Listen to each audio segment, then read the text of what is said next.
എത്രയും പ്രിയപ്പെട്ട കുട്ടി, ക്ഷമിക്കുക എന്ന ഒരു പുണ്യം അത് നിന്നെ ജീവിതത്തിലെ പല പ്രശ്നങ്ങളെയും അതിജീവിക്കാൻ സഹായിക്കും.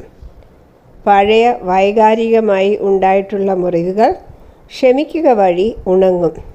അതെത്ര കയ്പ് നിറഞ്ഞതാണെങ്കിലും, ആഴത്തിലുള്ള അനുഭവങ്ങൾ മറ്റുള്ളവർ ഉണ്ടാക്കിയതാണെങ്കിലും അത്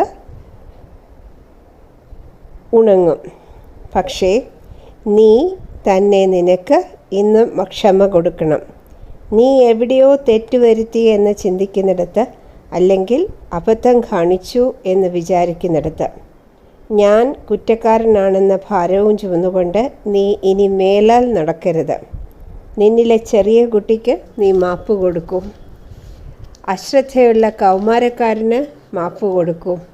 അബലനായ ചെറുപ്പക്കാരനെ ക്ഷമിക്കൂ.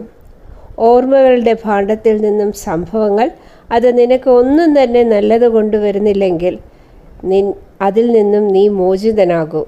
നീ തന്നെ നിന്നെക്കുറിച്ച് അഭിമാനിക്കണം. ഇതുവരെ നീ എത്തിയതിൽ നിന്റെ നല്ലതുകൾ വരാൻ ഇരിക്കുന്നതേ ഉള്ളൂ. അതുടനെ തന്നെ വരും.